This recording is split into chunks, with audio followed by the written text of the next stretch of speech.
Welcome back to another episode of Have Game Will Travel. I'm your host, Bennett Newsome. I'm the Director of Esports Growth and Development here at Full Sail University.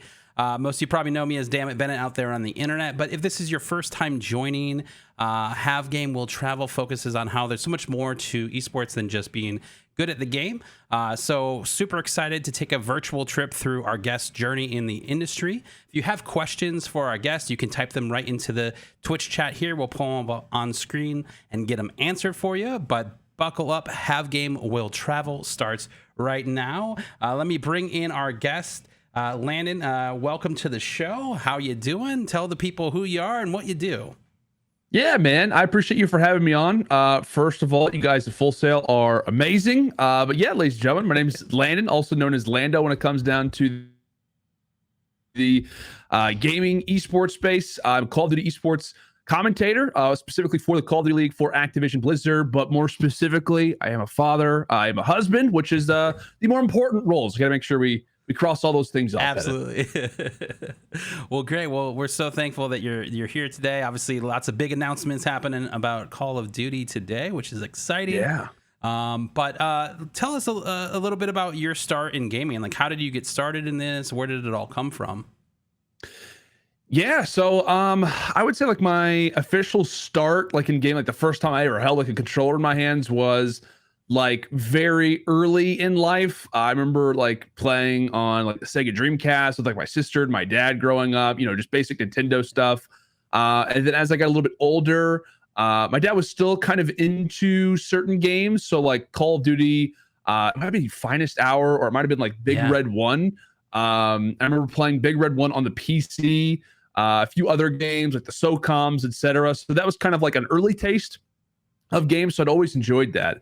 And then growing up more into middle school, high school time, I got really invested solely into sports. And kind of during that time, I became more of a casual gamer, played sports games like NBA, the Maddens, FIFAs, MLB, you know, the list goes on and on. But the only game that I wasn't playing outside of sports games was Call of Duty. For whatever reason, I just had a huge thing for the shooters, for the FPS. Call of Duty was one that my friends were playing. And yeah, man, from there, it has only continued to grow. But Call of Duty was just always that one thing that for whatever reason was different than the others. So the question I asked to every guest that comes on the show was, what was the first game that you ever loved? Obviously, Call of Duty is a big passion of yours. Would you say that was the first game that you ever truly loved? Mine was like Doom, right? Like the first time. Yeah. My parents got me the 32X, you know, that you put on top of your Sega, and right. It like made it better, you know. And I had that game, and I was like mind blown. So like, was there a game outside of that, or is it Call of Duty that was just like it hit? I'll be honest, like there were games that I really liked, but if I was to say like a game that I loved, it would probably be like the Call of Duty that I really dove into the most, which was Black Ops 1, which came out like 2010, 2011. I was one of the Christmas noobs on that fine December day that was like, okay, I'm ready to go. Was too scared to play multiplayer, so I was just strictly like at the combat training mode and all that stuff. So literally the definition of what we know Christmas noobs still be to this very day. I know it's like a super common term, but we still like to use it. We've all been a Christmas noob, you know what I mean? Yeah, been. But I'd say that game, I just loved it. I don't know. It was just like the gunplay was amazing. I still think it's one of the greatest Call of Duties of all time. Some people think that. Some people think it's either you love that game or you're like, oh yeah, Black Ops 1, I forgot about it. Yeah. But for me, it's just all the way around. A lot of innovation for it. Zombies was amazing. I remember countless times where I'd stay up really late and play like Kino der Toten, which is a legendary zombies map for those that don't remember or don't know, with my friends, and just trying to, you know, move up the ladder as many times as possible, like up the leveling bar. So many days spent on that game, and it kind of set up, I don't know what, it's been like over 12 years, 10, 11 years since that game come out. So it definitely set up a lot moving down the line. I don't know how many CODs we are deep since that, but it all started from there. Exactly. Would you say that like gaming has been your first passion? I mean, you mentioned sports, and that being a big part of your passions as well. Is gaming number one, or has it been amongst other things? I mean, gaming has definitely taken that first seat for sure, but I would say my first passion was definitely sports, specifically basketball. Still love basketball to this day. There'll be times where we're at like, official events and stuff. There'll be like a basketball court, and I'm like, "Do we got a basketball around here?" Like, we're just hanging out, having a nice rehearsal day. Can we shoot some hoops? So I still absolutely love the game of basketball. I love watching it. I love just watching sports in general. That's where actually, when we talk about esports commentary, where a lot of my inspiration comes from, it does come from other esports casters. It comes from, that experience. But I try to, take a lot from the traditional side of things, go back to sports and look at that. But I would say basketball for sure was the first passion, lived, breathed it. It was all that I did. And eventually, it was difficult, but I had to replace it with something a little different. Well, you're doing a good job at it. So, well, thank you. I appreciate that. Obviously, for those that don't know, you are a Full Sail grad with a bachelor's in sportscasting. Can you talk to us a little bit about your experience in the Dan Patrick School of Sportscasting? Yeah, absolutely. I will say I absolutely love my time at the Dan Patrick School of Sportscasting. In fact, the lead man over at that program, name is Gus. And the one funniest part, he was always telling me, he was like, "Are you ever going to graduate?" Because I would constantly have to take a break because of some wonderful opportunities that I was getting.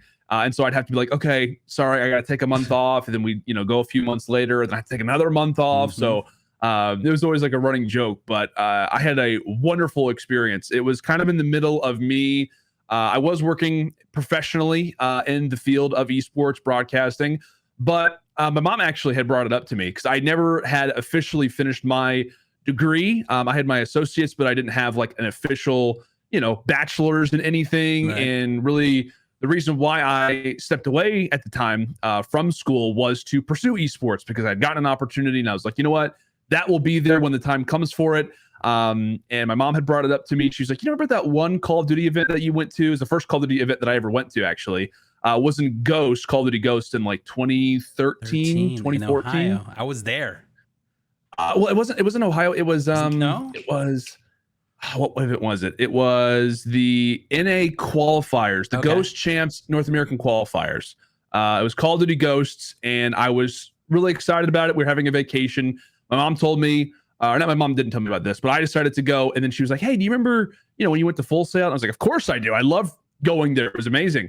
And she's like, "They have this new sportscasting program. I know that you know Dan Patrick." I was like, "Yeah, I'm very familiar, with old ESPN days, as you know, as I've talked about a lot, watch sports all the time, and very familiar with the broadcasting side of it."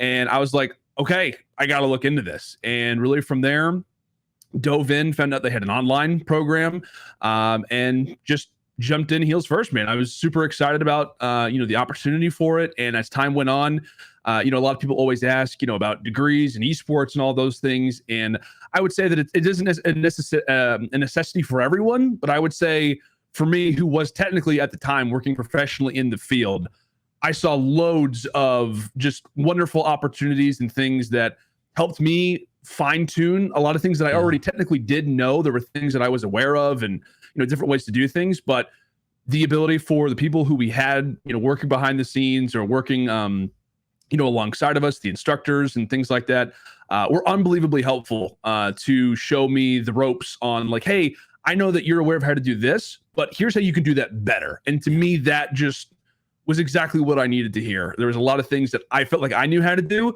And then whenever I started talking to them, they're like, "No, you're not doing that right. This is how you do it." And I'm like, "Okay." But had a blast doing it. I mean, literally the assignments were things that I love to do, which is to, put together, different on-air programming, editing, just talking in front of a camera. I mean, going out, doing different reports, presentations, interviews, things of that nature, was a blast. And man, it'll definitely be, it's without question one of the greatest decisions that I've ever made, without a doubt.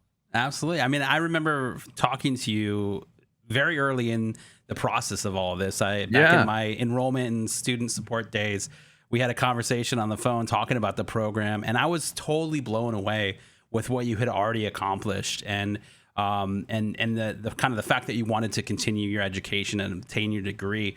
What was your, going back further, what was your first experience in the world of esports? I would say the first opportunity that I got, so I kind of got into esports, specifically Call of Duty. It's basically kind of been what has led me to everything else.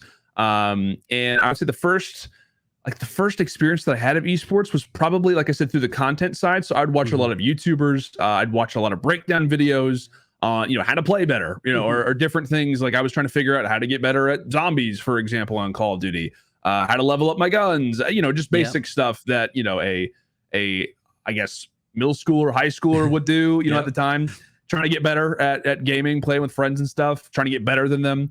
And so I ended up discovering a few YouTube channels that were doing that. And then at times they would advertise. And I thought those guys were the best players in the world. I was like, oh my gosh, this guy has, 50,000 YouTube subscribers. He's playing really well. He's got to be like one of the best players in the game. And then over time, I started to hear them discuss and say, hey, I'm pretty good, but I'm definitely not as good as this MLG pro. And I was like, oh, okay, interesting. So there are professional players who play this game. And from that point on, it did take a few years, but I eventually discovered some MLG events that were taking place.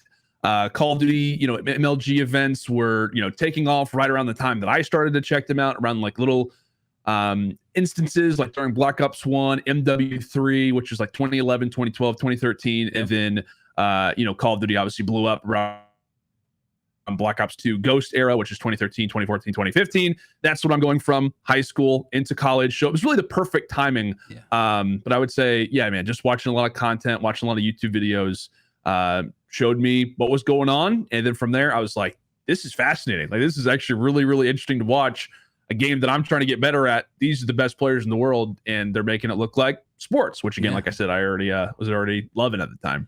Do you feel like that's where the kind of the casting bug came in? Like you saw the commentary, you saw the pros, you saw MLG, like, and you started to see all these people, Chris Puckett, Courage, like all these folks that were casting these matches. Is that where the spark happened for you, or is this something that you had been thinking of prior to even that? Yeah, I don't know. It was kind of weird because, like I said, there was this moment in time. It was like maybe a good 6 months where I had to decide if I was going to move into college and play sports there, because I did have some scholarships, did have some opportunities, or if I wasn't. And unfortunately, at the time, I didn't have a degree that I was like, I'm really passionate about computer science. I'm really passionate about this or that. I really didn't have something that kind of stuck out in my mind. And so really the only thing that I was doing at the time, because I wasn't playing basketball, I'd already said, okay, I'm not going to do that. There's something about this esports thing. Like, I don't know what it is, but this to me, I would watch these events, these MLG Call of Duty events, or even UMG Call of Duty events, whatever it may be. And there was just something that I was like, I know that I want to be involved in this, but I don't know what to do. And I was like, well, maybe I could, moderate, because that was like a big thing at the time, was like, Twitch mods and things like that. I'm like, that's not a full-time career. Then I kind of started to realize the reason why I was so into this was because of the people who were voicing it. And it was like, there was like almost a light switch like turned on in my mind. And I was like, oh my gosh, like this is what makes me so interested in watching Call of Duty esports. Obviously is because of the plays. It's because of the players.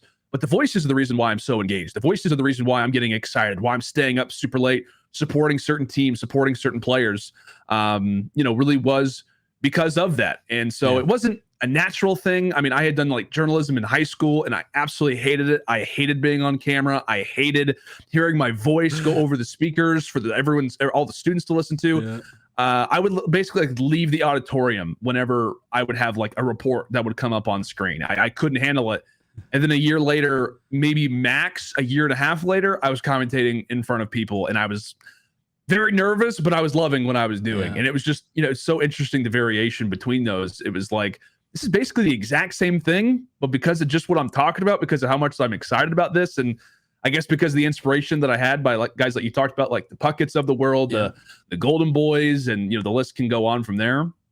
Those are the guys that really got me into it. And I was like, this is something that I love. It's something I'm really interested in. And I kind of pursued it from there. That's awesome. Well, let's jump into your career, because I think it's a huge, like, you've already accomplished so much, which I definitely want to give all the time to that. So 2015, your career kind of was kickstarted by working as an on-air talent with UMG, who he had mentioned earlier.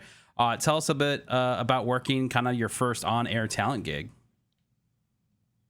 Yeah, so it was kind of basically UMG had brought me to my first ever event, which was UMG Dallas 2015.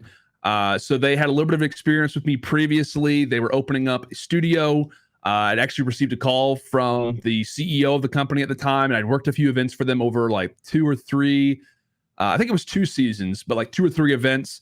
They're like, hey, we're opening up this studio. We noticed that you have the same area code as us. Would you be interested in coming down? Where are you from? And so we kind of connected. They were in the St. Louis area. I was about 2 hours away from there. And so we ended up striking up a conversation. They're like, hey, we want to do these events online. We're looking for somebody to kind of be the face, the voice of the company. Would you be interested? And as somebody who, like I said at the time, was in college, had no idea what I wanted to do. I just stopped, being hardcore involved in basketball. I was like, absolutely. There's a salary that's involved in this. Like, I actually get to be paid to do this stuff. So I want to say unbeknownst to them, but they were giving somebody who would have done that for free a salary. And so it was, the best thing I could have asked for. And it wasn't the easiest. I did have to drive like 2 hours basically every day because it wasn't making enough to live there at the time. So I did have to do that, but it was a pleasure. It really was. I got to do what I wanted. It took a little bit of time for all that stuff to get off the ground, but it's like I said, another one of the greatest decisions that I ever made was pursuing that, was going for it. I had a lot of time to kind of, beat to myself. It was 4 hours basically every day of 2 hours there, 2 hours back. But we got to listen to a lot of podcasts, got to listen to a lot of sports radio and stuff like that. So I was kind of working while driving on the way and doing these tournaments and stuff like that. But we'll always be forever grateful to UMG, who gave me that opportunity. Like I said, they gave me my first shot. They gave me my first official real job and in the esports space.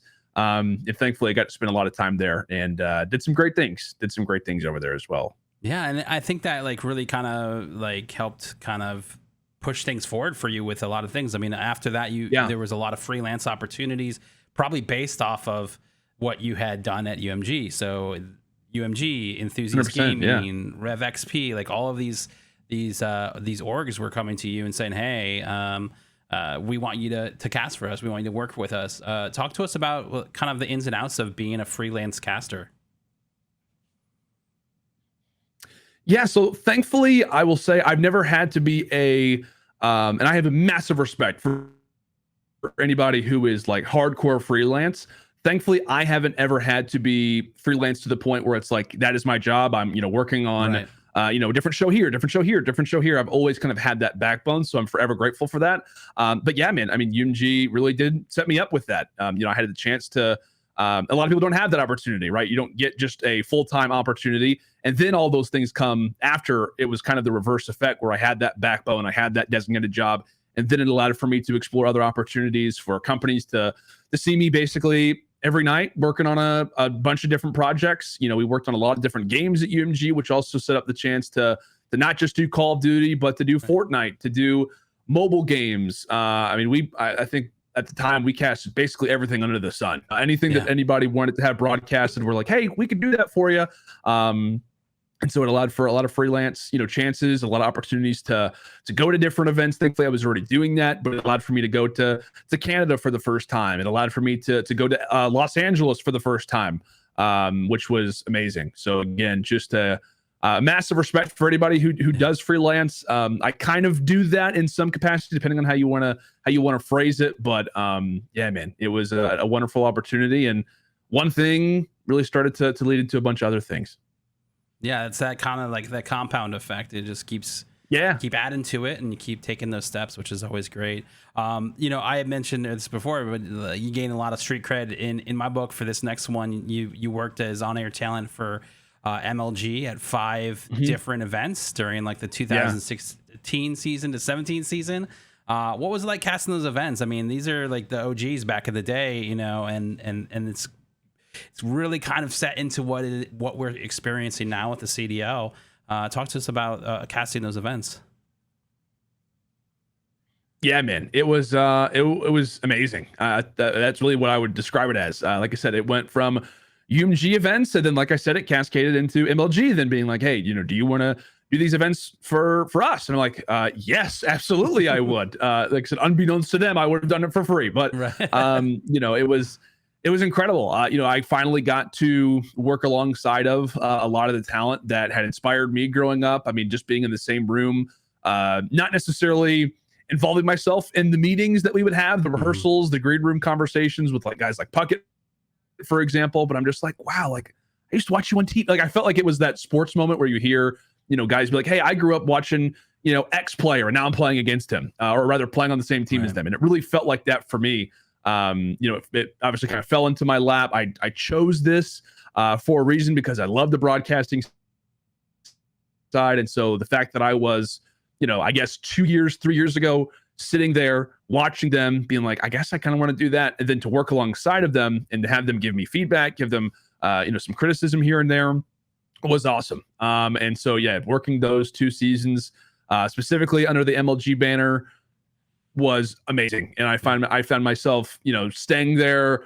It was kind of weird. I used to have other talent come up to me and they're like, your shift's over. Like, you casted your last series. Why are you still here? And I'm like, I just love it. Like, I would just sit in the crowd after the whole event was over, take the suit off and just kind of hang out in some street clothes and just sit in the back row and just watch it. We would have what were called like back in the day, you would have Saturday. So we had Friday, Saturday, Sunday.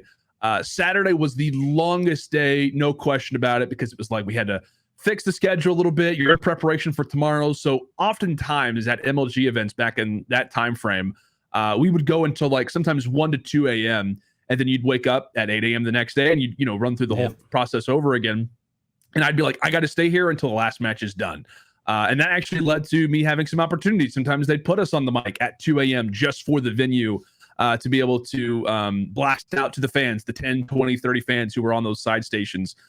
Just even going to the back and be like, hey, there's nobody observing. Can I just jump on and observe? So the fans who are watching this, 45-inch screen or whatever, all brought up against it so they can have a little bit of a POV. So I was always like in it because, like I said, I didn't know how long it was going to last. And it just heavily enforced that passion for live events that I still have today. Thankfully, we don't have those long of days anymore. The schedule's definitely way better now, but I won't lie to you. I definitely enjoyed staying there. It almost felt like it was a sleepover at times back then. Yeah, it's crazy. I want to take a quick little intermission break here just because we want to reset the browser here so we can try to get rid of some of the desync. But chat, we will be right back, and don't go anywhere. All right, welcome back. I think we may have figured it out. We'll see. Just maybe some weather or something. I don't know, but definitely a cliffhanger on the next question. Obviously, I think this one's a pretty cool one because it kind of touches on a lot of different things. In 2019, you were able to cast the Call of Duty World League Championship, where E United and Full Sail Grad and VP of Esports at E United, Matt Burns-Potoff, took him and the team took home the W to win it all against 100 Thieves. Tell us about what it was like being able to work that event. Oh my gosh. So it's funny because it feels like in esports, but specifically Call of Duty, there's like a time where it's like, okay, we have like a great event. And then it just kind of becomes like, that might be the greatest event that we've ever had. There was no question about it in my mind throughout all my years of watching Call of Duty esports, which is basically most years outside of like maybe 2 or 3, which is like the early days. That event to me was the greatest Call of Duty esports event that I've ever been to of my lifetime or ever watched, been a part of. And at the time, actually, I was not a part of the broadcast team. So they actually brought me in specifically for that event. And it was a blast. It was so much fun to be there for it. We all knew coming into that event that it was also going to be the final event before franchising. So there was a lot of nerves, I guess, amongst Call of Duty fans. It was like, is this gonna be the last time that we see these brands compete against each other? So all of that was on the line. And then, it correlating into just so many amazing moments. It felt like literally there were so many series that were going down to the wire. So many neck and neck situations, amazing plays, clutches, etc. And I was personally, a little bit of an E United fan at the time. I'd been commentating over a lot of the younger guys. And Burns won't say this, but I actually was very much involved in Simp and a few other players actually joining the E United cadets at the time. I had to throw that out there in case he watches this, because he's never addressed it. And I've messaged him about it before, and he doesn't get back to me about it. So I don't know what it is. But Burns, he knows. He knows that there was somebody who was behind a few of those guys getting added to the team. I will leave it there for now. As you can tell, still a little bit bitter about it. No, not really at all. Clip it. Somebody's got to clip it, send it away. But I remember it was awesome. Right after United ended up winning the whole thing, I saw Burns outside of the venue, and I came up to him, gave him a big hug. I just told him congratulations, and it was awesome. It was really awesome. You can just tell it really was a celebration because we just all didn't know what was going to happen next. Yeah. So all the emotions were there for everybody, and then to see United pull off that win, who was one of the favorites going into the tournament, but just with all the storylines that they had, was fantastic. And if someone were to ask me, like, what is your favorite event that you've ever been to, and what is the greatest event in Call of Duty esports history, I would always tell them, at least for right now, 2019 COD Champs or United won it all. Was for me the peak. It was huge, and like you said, it was a really special event too, because it was and would have been the last pro COD tournament for a number of the teams in the CWL. So United, temporarily like 100 Thieves and some others, but you know, CDL launching the next year was another huge milestone for that. So like kind of closing out that whole you know, kind of aspect of COD at life at that point, like it was definitely special. So I know that we all were here. We were getting ready to do another Call of Duty event, one that I think you also casted in. That's right. Here, in the Fortress, which was great. But everybody was kind of so excited watching that happen in real time. So we were super excited about this. And I think, you know, my next question goes into like the whole idea of casting. And I would love to get your take on why you feel, you know, casting is so important in esports. You kind of mentioned a little bit early on in our conversation, but why do you think it is so important? I mean, I would say that the same reason why, you know, commentating in general is also so important to sports. I mean, I think it's important for esports broadcasters, or just really just in general commentators, broadcasters, whatever it may be, on-air talent, I guess would be the blanket definition, to recognize and realize that we're only here because of what's happening on screen, right? We're just there to make it more entertaining, and most importantly, in my eyes, we're there to tell the stories. We're there to tell you why it matters. And so I would recommend, you know, there are a lot of people who are like, you know, I enjoy, you know, esports commentary, but I'm just into the gameplay. I just want to see the gameplay. I recommend that you go and watch a tournament with the sound muted and just see if you enjoy that esports event. Same thing when it comes down to sports. Like the reactions, the storytelling is so important. And so the reason why I would say specifically casting is so important to esports is because it actually is the esport itself. You get to find out the reason why, not just did player X kill player Y or player 1 kill player 2. Why does that matter? Why is that important? Why does that one moment of the game mean so much to this player? And that's the reason why we all watch sports and esports in general, isn't just because we love the games, but because we find ourselves becoming a fan of who is playing those games. And I think us as commentators, like I said, in sports or in esports, that's always the goal, right? We want you to fall in love with the same game that we're falling in love with, the same game that we're so passionate about that we get to broadcast. But our goal is that you get to know the stories and the reasons why we're doing this. We would love for you guys to do that same thing as well. So I would say number one is probably the stories. It's just for the whole environment, the whole reason why the sport is important in general is because of all the intangibles, all the extra things that go on. So I would say that, man. I feel like commentary, while we do have to be very understanding of the fact that the show is not all about us. That's something that I think is huge to remember. Yeah. We also are a big part of it. Not as much as the players, not as much as the game by any means, but we are that little bit of spice that you just put on the top that you really need to have, because if not, it just doesn't taste the same. You know, absolutely. And you know, it's interesting because we, you know, doing a lot of different events at the Full Sail University Orlando Health Fortress, we see a ton of people coming in, and this could be their very first esports event, parents and even students.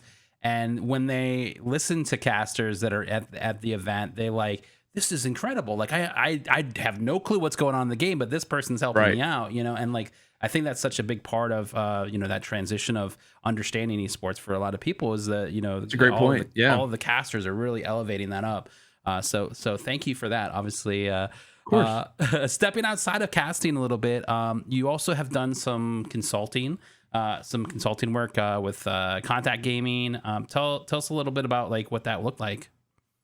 Yeah, so stepping into this is actually right around the time that I was leaving UMG to go to Team Envy, who's later turned into Optic Gaming now. For those who have heard of the branding of Envy, I'm sure if you are familiar with Call of Duty, you've definitely heard the name Optic be brought up a few different times.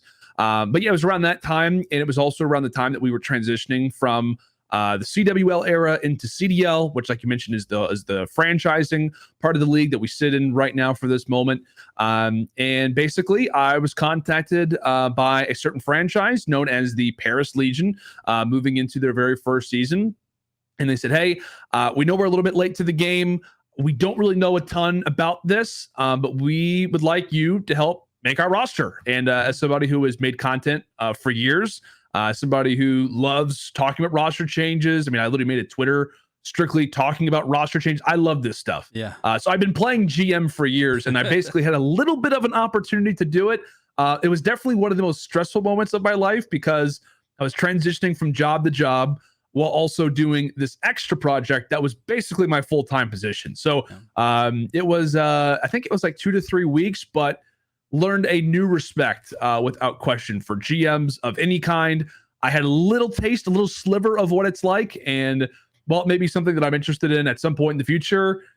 I'll stick with casting for obvious reasons. It was a blast. Had a chance to talk to a lot of different guys, to put together a roster alongside of a lot of other talented people, and I kind of felt like whenever it was funny because I would later turn into commentating over that same roster a little bit here and there. And it was a little difficult because I'm like, gosh, I put this team together a little bit. So like critiquing the team at times became difficult, but I love all those guys. They were awesome to work with. And I will forever say that I was so happy. Well, they didn't win a championship that year. And I know now they've turned into the Las Vegas Legion moving into this next season. Putting together that roster was a blast. And I'll always remember the crew that I worked with to put that team together, because we were a little bit late to the race. So there were a lot of teams that are already formed. So we were, kind of starting off in the last lane, but we made some good ground, and I was very, very proud of that moment. Well, talking about new players and teams, resident question asker Jacob is Nachos has a question here from chat, so I'll pull it up. His question is, what does your pre-match research look like, especially at the beginning of a season with so many new players and teams? Let's see here. Let's pull out a board that we've made. Okay. So I am big into research. For those who follow the Call of Duty scene, I'm known as somebody who basically just sits in the green room all the time and just always has a spreadsheet open. So this is like what one match looks like. I don't know if you can see that at all. This is just this is from the New York Major.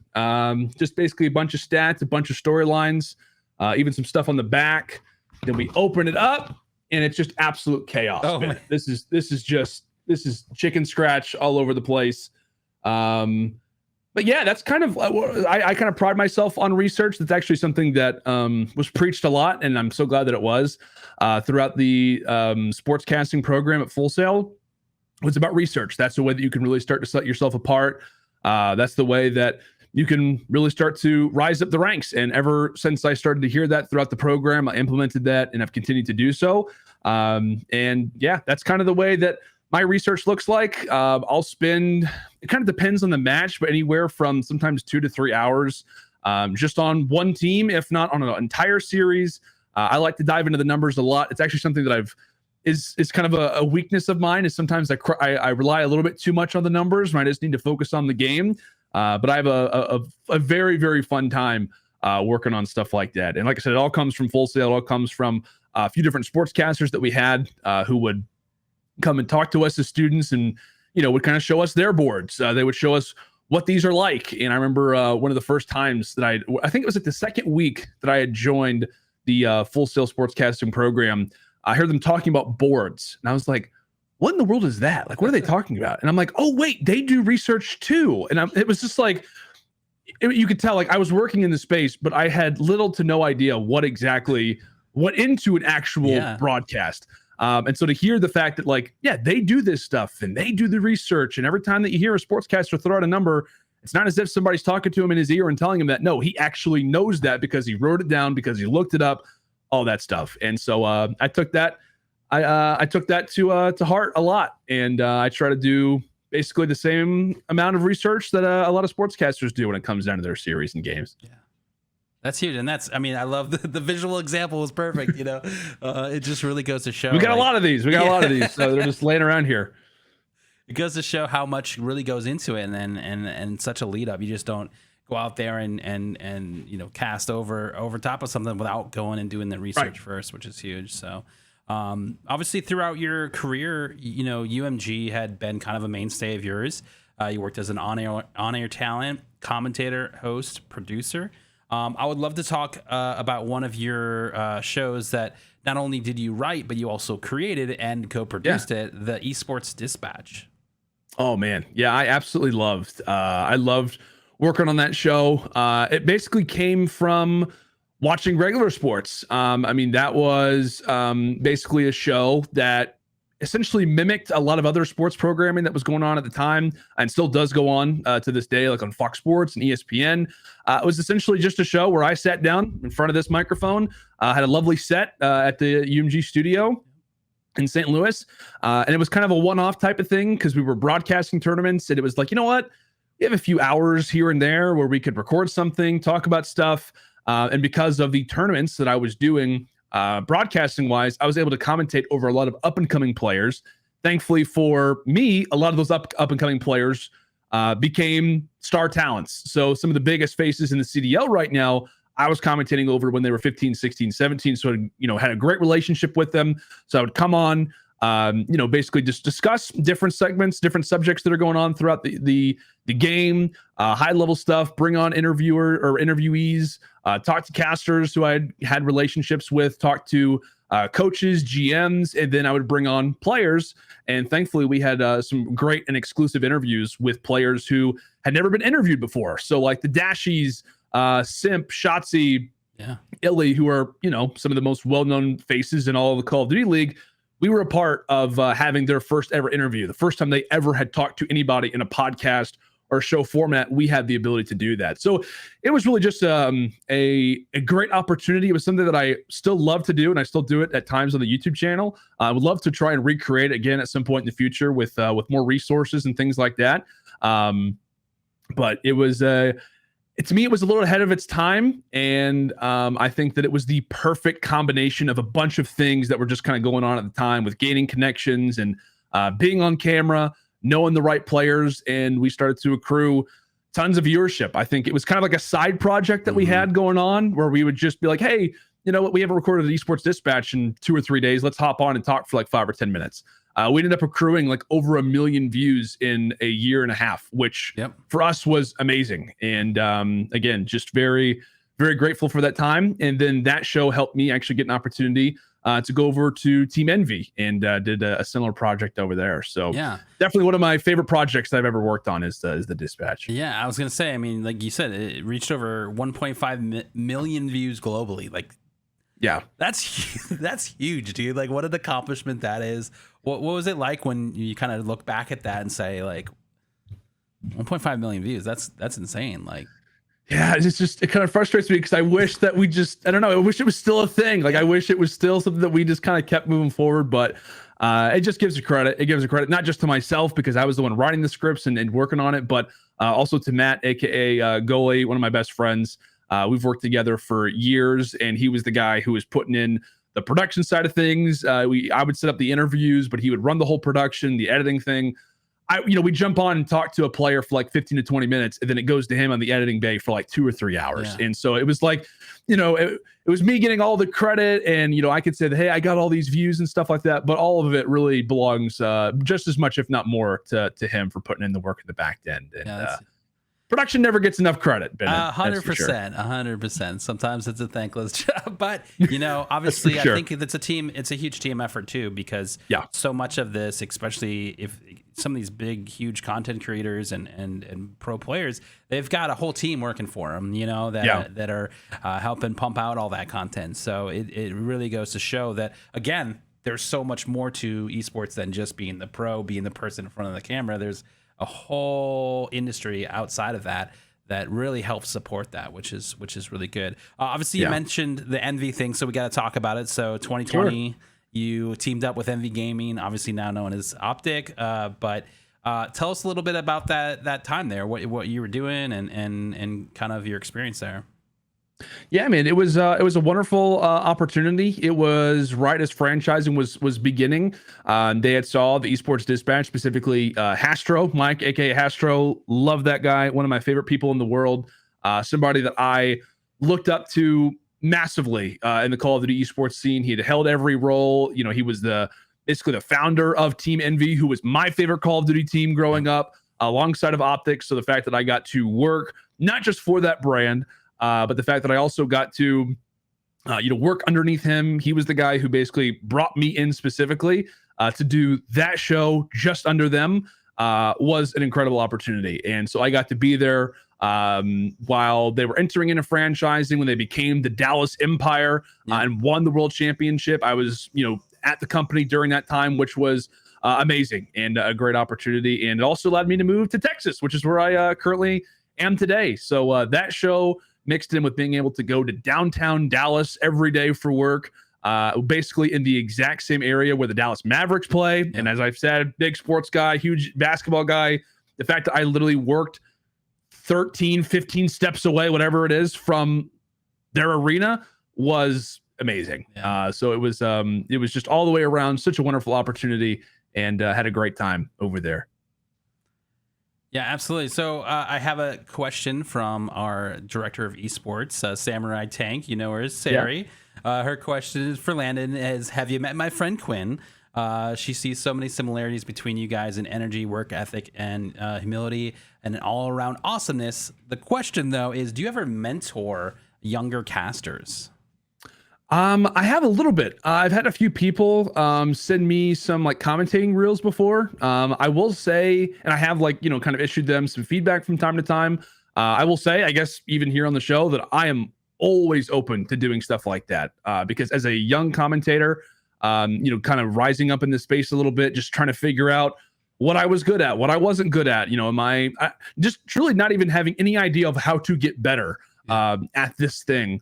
Was difficult. And I would love the opportunity to work with younger commentators, or even work with people who are even in the space, just to try and level them up, provide them with any bit of experience or any bit of information that I can, because there were a few people growing up who I had the ability to ask some questions to. It wasn't all the time, but they were there to help. Like I said, I had a few opportunities to work with some of the bigger MLG commentators, and just a side comment of hey, you kind of said that phrase a little too much, or have a little bit more energy, was okay, that's all I needed to know.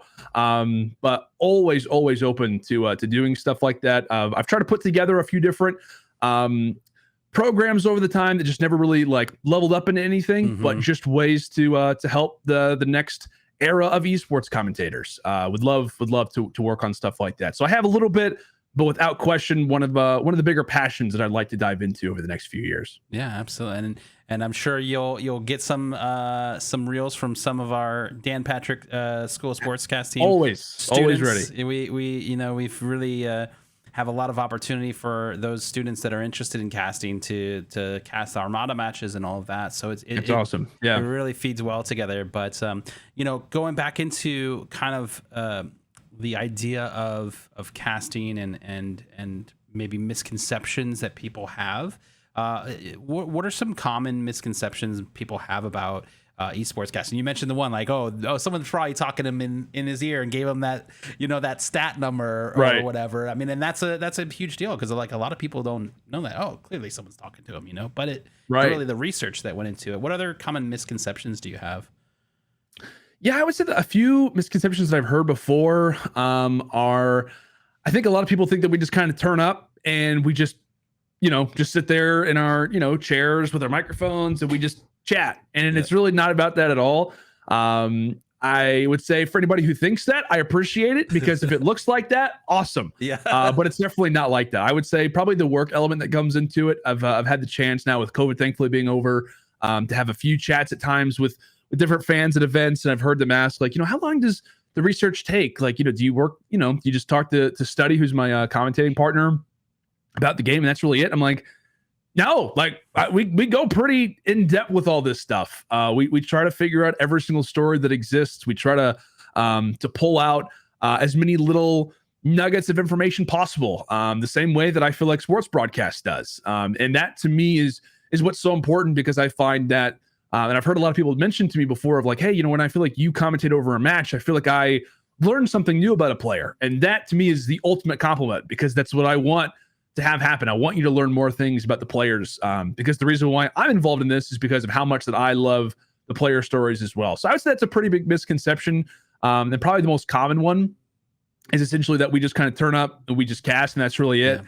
I can say from experience and being in the green rooms and things like that, that everybody is working all the time. We've always got their notebooks up. We've got the stats pages that thankfully our amazing stats team can provide us with, where we are just looking for nuggets of information, just pieces, things to talk about, and really just rivalries, things of that nature, all that stuff. I would say that the work that goes into it, and the same thing for the production as well. I think production is also like, hey, you just press a button and that's it. Right. As you know, Bennett, probably more than I would say a lot of people do, the work that goes into even just a podcast like this, let alone an entire LAN tournament. It's not just about pressing a button and, calling out cameras. It is a huge process that, again, from a production side, I will never fully understand how they're able to pull those things off. You're absolutely right. It's so many people go into making all of these events happen.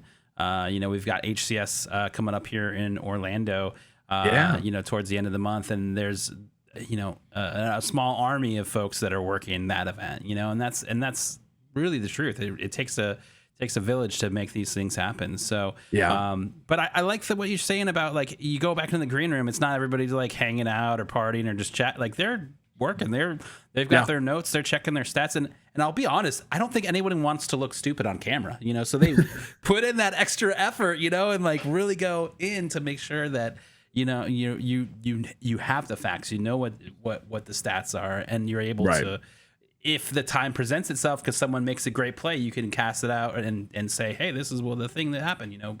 I think that's a huge deal. But I think there's a point too that's not talked about a lot is, do you ever experience like burnout as a caster? And if so, what are some ways to maybe help avoid it, or things that you do when you experience it that can kind of help you get out of that? Because obviously casting could be a very long stretch. You talked about your late nights and almost felt like a sleepover because the event was going so long. What do you do in those situations? Yeah, I mean, I would say during those times, thankfully, when we were staying up, very, very late, it would kind of only be for like 3, 4, 5 days. So you'd have that opportunity to kind of rest the voice and, go home and relax. I would say kind of more in the modern age where, things are more consistent, but there's definitely always something to do, and every week of when the CDL is going on, we're doing something, whether it's content, whether it's recording, a different project, or obviously commentating on air if we're traveling. I would say moments where I probably experience the most burnout is when we are traveling to events, ones that are kind of close together. There are different portions throughout the season where we'll go from 3 online weeks, which is, 3-4 days of just nonstop Call of Duty commentating, watching, listening, taking notes. It'll be go right into an event, and then, which is of course like 5 or 6 days. And then we come home, have like maybe a few days off, jump right into that same process, go to another event. That's really where I would say the burnout happens. And thankfully there is things put into the schedule that helps out with that. But I would say the things that specifically really help me out is obviously hanging out with my wife. She is a bundle of joy. So we always are going out, doing something, watching a movie, or just talking to each other. Obviously now with having my baby, that is, I imagine didn't have a full season to experience it, but now that she's, moving around and, getting older every day and starting to, develop, I guess you could say, that is going to take a lot of my attention and probably will absolutely help out with the burnout, make it all worth it. So I'd say those two in specific. Sometimes going home is always great. Going home, hanging out with the family, having them even come here to Texas, which is awesome. That's really the way that I would do it. I think there's a lot of ways where you can get rid of the burnout. I will say the positive is that it's a great feeling. It's a good feeling sometimes when you come home from an event and you're exhausted because you know that it was an awesome event. It was a fun time. And as long as I hear that the fans had a wonderful time, to me, it's worth it. If I get a few less hours of sleep, or if I'm falling asleep in the middle of, being on a plane or whatever it may be, I'm cool with that. And like I said, having that wonderful support system at home is the best blessing. Yeah, absolutely. And congratulations on the baby. That's Thank huge you. news. Yeah. And I'm sure it's kind of a double-edged sword, because you want to be home with the family, but you're doing this cool career, and then you're flying back and forth, and it definitely could take its toll. But glad to see that you're leaning into the family aspect and really embracing that as part of kind of just, hey, I had a great time. Now I get to recharge my batteries. Get a reward, Yeah, get a reward absolutely. at the end of it. Absolutely. Well, obviously we've talked about your career here for, the last hour or so, but to really top it off, you've had an incredible career already, but you are now an on-air talent and commentator for Activision Blizzard and the CDL, which has got to be probably the coolest thing to say. Yeah. But what is it like being up on that stage with a game that so many people are so passionate about? Oh man, it's such a blessing. Like the way that I used to describe to people, the reason why, like, why did you choose commentating? I used to have a lot of people, talk to me about that, like, why was commentary the choice? And it's just like, when you're in a arena during a tense moment, specifically of a game, when you've got, two fan bases who are going at each other, the ability to it's almost like you're sitting with them is the way like I would describe it. It's almost like you're in the front row, you're hanging out with them, you got your arms around them, and you're like just going at it. You're just talking about what is going on in front of you. And then to see their reactions as well, based off of what you're commentating over, and just really being in those intense moments, to me is what makes it so much fun to watch. It's what makes it so much fun to commentate. The reason why, we do all this research is to make sure that the series is as intense as it can possibly be whenever those moments happen. And like I said, the ability to be in an event, especially when it's a home crowd as well, which always makes it so much fun. There was one moment specifically that Studdy and I had this season, which was worked out great because his family was there. He's from New York. We were at the New York Major, and the New York Subliners, who is their CDL Call of Duty team. They made an unbelievable run, and they had to win one more match to qualify for champs. And we had that series. It was like, if they win it, they are in. They made basically this Cinderella run where they were one of the worst teams in the league. They managed to accrue all of these points, and now they have the chance to get to the big one. But if they lost this match, their chances diminished mightily. Like they had like maybe a 20% chance, 10% chance that they lost it. The crowd was going nuts the entire time, and being able to deliver the final call when it was just, you could just feel it in the room, the sense of relief, the ease on everybody's minds of like, okay, New York, we're going to champs. Our team made it. The nightmare of a season was finally over. And so to deliver that kind of final word, if you will, to kind of close that chapter, and to basically, I don't know, it's almost like you are like a storyteller. Like you're almost writing out the stories that you're seeing in front of you. The ability to do that and have other people consume it, whether live or online, was again the reason why we do this. Is really for those moments. That's pretty incredible. And going to some of these events and seeing, especially with the franchise model and having a local team, seeing the passion for that team from the hometown fans has been really cool to see. I've always been a big hockey fan, so Tampa Bay Lightning has been my team, and I love going to those games.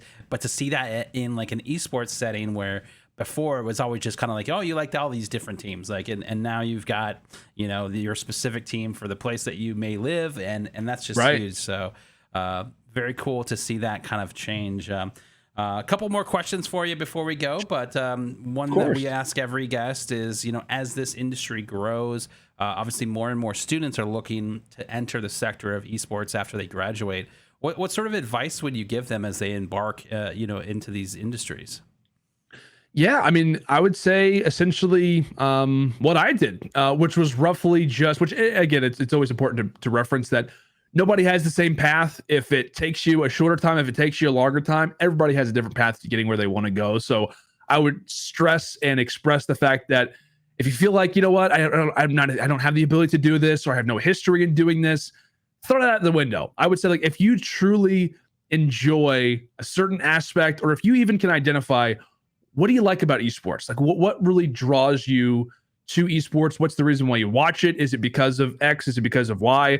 Obviously production side, broadcasting wise, it can also be a huge reason for a lot of those things.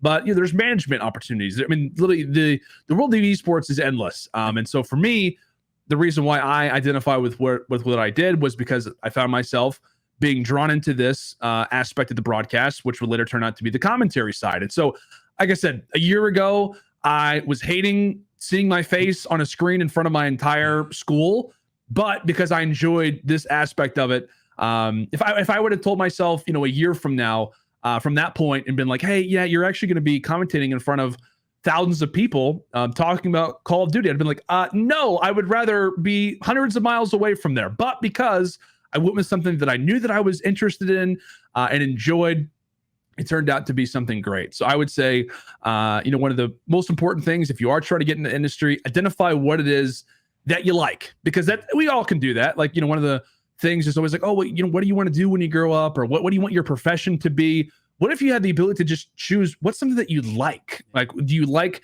to do this? Do you like to do that? There is something that can happen in esports.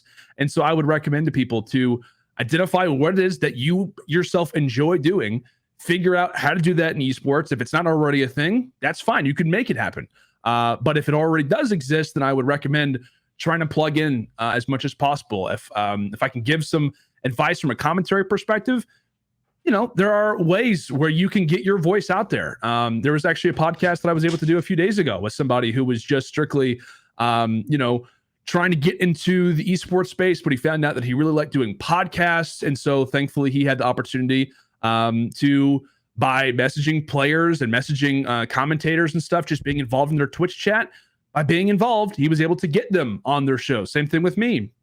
And so he found his way into, despite having, no history in this, just by being passionate about it, just by reaching out and being persistent, being dedicated, he was able to do that. And so, like I said, the long story, or short story long, whatever you want to call it, long story short, would just be find something that you like, find something that you do enjoy, and figure out a way to make that happen in esports if you know that you want to be involved in esports in some way. Absolutely. And where do you see the future of professional esports going in maybe like the next 5 years? Oh man, that's a good question. I mean, to be honest with you, I would be lying if I said, oh yeah, it's probably going to be here, and this is the hurdles that we're going to overcome, and this is the where we're going to be at. I really feel like the one great thing about esports is that it feels like we're kind of in uncharted territory a little bit. Like we almost don't know where this thing can go. In terms of, I feel like the ceiling. Not only is there not a ceiling, but I feel like you have no idea what that even could look like. I know a lot of people could instantly point fingers at sports and say like, oh yeah, well, getting on TV and being as popular as sports and stuff like that is an opportunity. And while I do agree that that is something to shoot for, is to kind of have that same notoriety, at the same time, I feel like we're in such an interesting time where gaming is starting to become, much more involved in different aspects of life, technology and all that stuff, just more on a grassroots level to discuss, is becoming more and more part of what we do as a society, the things that we're interested in. Years ago, if I were to say, hey, I love gaming, people would be like, okay, you're a nerd. What's all this stuff? Now it's, and I know it's like the age old story, but it really is the case. Like, for you guys are a perfect example of that at Full Sail. We have degrees that are made for this thing. We have sports teams, college teams. So I think it's almost an interesting question to ask, but it's also a very difficult answer to give because you don't really know what it could look like in 5 years. I would just say that I, without question, believe that this thing is going to continue to grow and really just kind of continue to be more part of our daily lives, the gaming side of things and in esports as well. I think they both hold each other hand in hand. And to wrap a bow on it, I'd say the future is very, very bright. I like it. I like it. I know it's a tough one. It's always like, well, we'll see. We'll find out when we get there. But Landon, thank you so much for being here and being on the show. Of course. We're all huge fans of you here at Full Sail, and tell the people where they can find you, when to tune in to see a cast, all the information. Yeah, absolutely. You guys can feel free to check me out on Twitter. That's really where A lot of the things that are going on with me are released, which is at LandO. I know it's in the lower third that we got over here, which is awesome. You guys can feel free to check me out there. I'm also uploading on my YouTube channel a lot. So if you are interested in Call of Duty Esports, if you heard maybe something about Call of Duty and you're like, what is this? I am oftentimes on my YouTube channel talking about Call of Duty Esports, working on actually a lot of content opportunities during this off season to have during this next Call of Duty League year, whether it's podcasts, interviews with players, all that stuff. I'm really trying to ramp up that side as well, because I do have two passions. It's not just the casting side, but it's also the content making side. So really working on those. Occasionally I'll stream, and who knows, Bennett, I don't know, maybe with the new Call of Duty, it'll get me to start doing this more often. Yes. But that's where you guys can find me. And anytime, by the way, if I know we mentioned it earlier, if anybody is interested in just looking for somebody to give them some feedback, looking for anybody to just be like, hey, how do I get better at this? Or what are some opportunities? Ask some questions. My email is always open. You can find that in my Twitter bio. Respond to everything that is in the inbox. So you can feel free to reach me there as well. Heck yeah. Well, thank you so much, Landon. Again, I appreciate it. And we will be back for our next episode on September 29th. So we will see you then. Thank you guys for tuning in, and have a great weekend.